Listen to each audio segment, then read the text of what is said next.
Good morning, children. Today in English literature we will be covering a poem. The name of the poem is Ice Golawalla. Now this poem written by Behrouz Shroff is a very simple illustration of our cravings, of our temptations and of our basic simple joys of life, children. Okay, so in this poem, children, we encounter a group of children who have this very high temptation for ice golas, and their love for ice golas is defined in this very simple illustration of their love for ice gola. Now we will be going through this poem, children. I want you all to kind of relate to the experience of these children, so that you will be able to understand the poem better. Okay, children?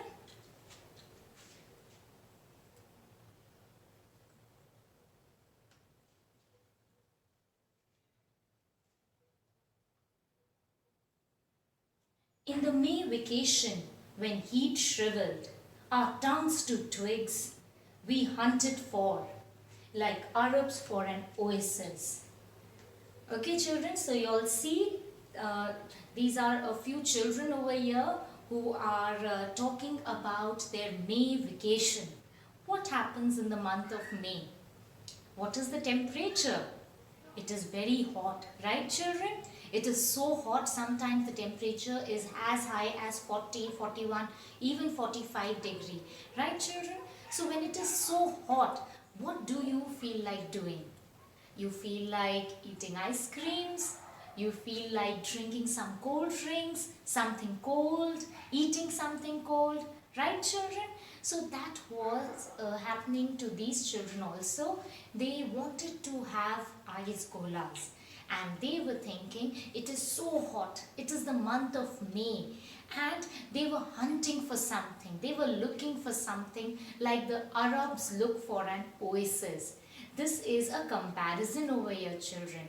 They are saying we are looking for the ice golawalla like the Arabs in an oasis. You know, children, Arabs are native to a very desert land where it is very hot and it is very difficult to find water.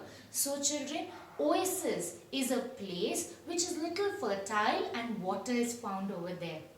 So whenever the Arabs are traveling in the desert and they find water, that area is called an oasis. So similarly, so this is a figure of speech, children.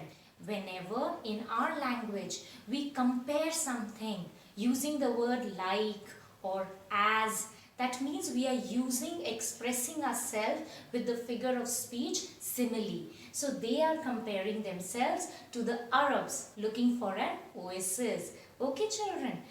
So they were thinking that, probably if they could find the ice golawalla, they are walking around looking for the ice golawalla, and they've explained that their tongues have turned to twigs. Twigs meaning? Twigs meaning very dry, brittle branches of trees. Okay, so small sticks, dry sticks. So their tongues have turned to dry sticks because they have not had something cold. Maybe they've not had, they're very thirsty. Right, children? So their tongues have turned to twigs and the heat shriveled. Children, the meaning of shriveled is dry and wrinkled. Very dry because of the weather. It can be very hot or very cold, but it is turning the things dry and very wrinkled. Okay, children? So that's what was happening to the children. On school days, saved 5 paisa bus fare, walked home. At the Naka, stopped by your cart, resting on 4 flattened tires. Okay, so they are saying over here, it's not an easy task. Even in the month of May, we have to save some money for this. Have you done that, children? Sometimes your pocket money or maybe some money that has been gifted to you, you save it for some, to buy something that you like a lot, to, save it for something that you need to purchase later, right? So they were saving their 5 paisa bus fare.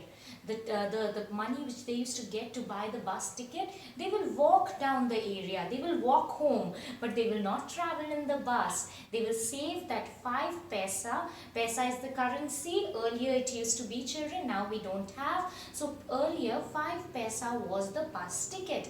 They saved that, they walked the distance home, and they used that 5 paisa for buying the ice gola for themselves.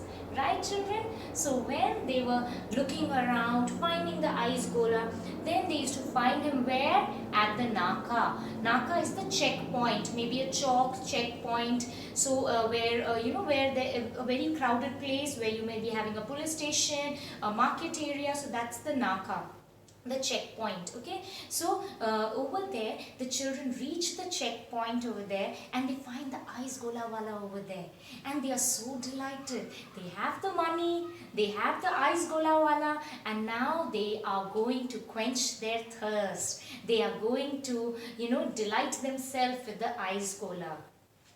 And this ice golawalla has rested his cart. If you see, children, the cart is rested on a flattened tire. This could have been possible, children, to give it a nice grip so that the cart is well secure, and the flattened tires will give it a nice placement. It will not move about, it will not be maybe destroyed by anything on the road, and it will be well secure on the flattened tires.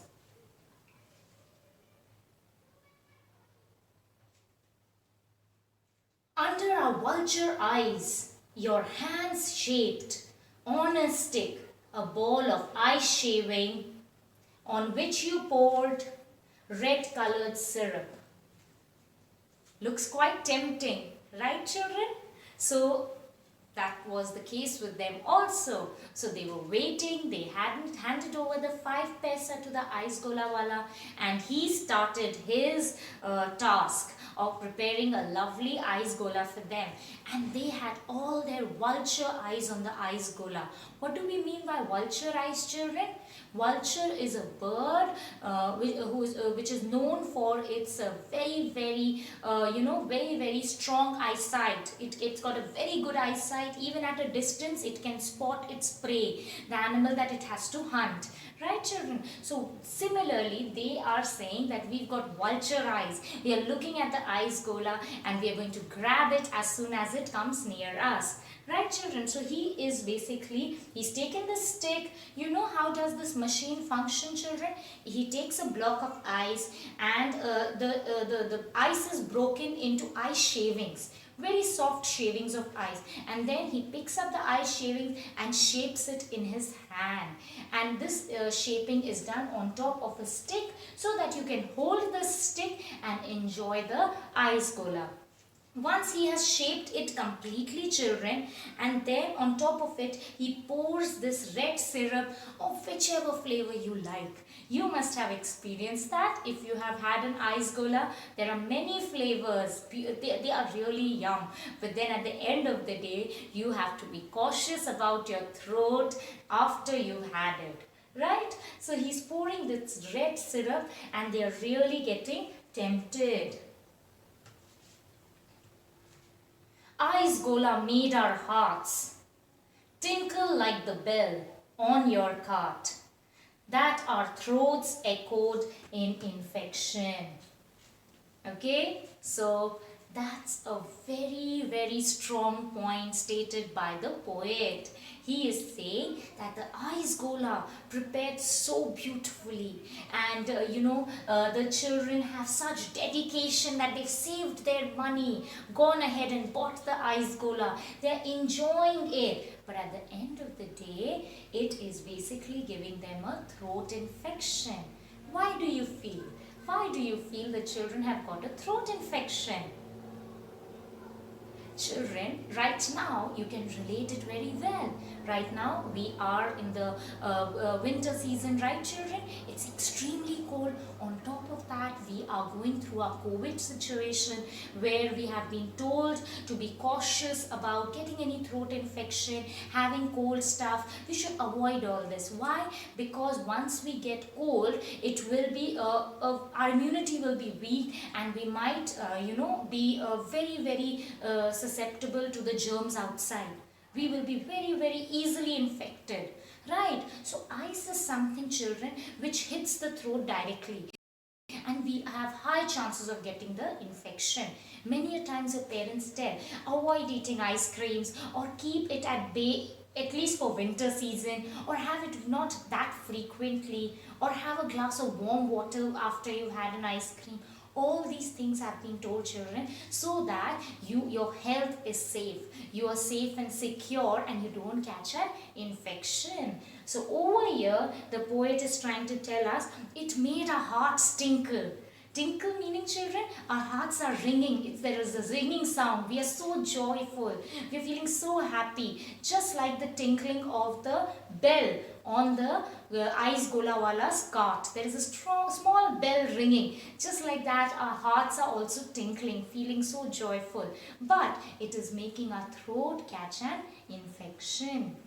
So children, this is the poem. It's a very simple poem, children, about taking our attention towards simple joys of life. Right? Sometimes you don't require very big things in life to make you happy. Sometimes simple things like just an ice cola can make you very happy. And at times we have to make a choice that which small things are good for us and which small things are not so good for us, right, children? And that is how we see bigger pictures of happiness. If our health is good, that's a bigger picture of happiness, right, children? So I hope you enjoyed the poem. It was a very simple and small poem. We've got some exercises, very few exercises attached with it. Kindly do it in your English literature notebook. Thank you, children.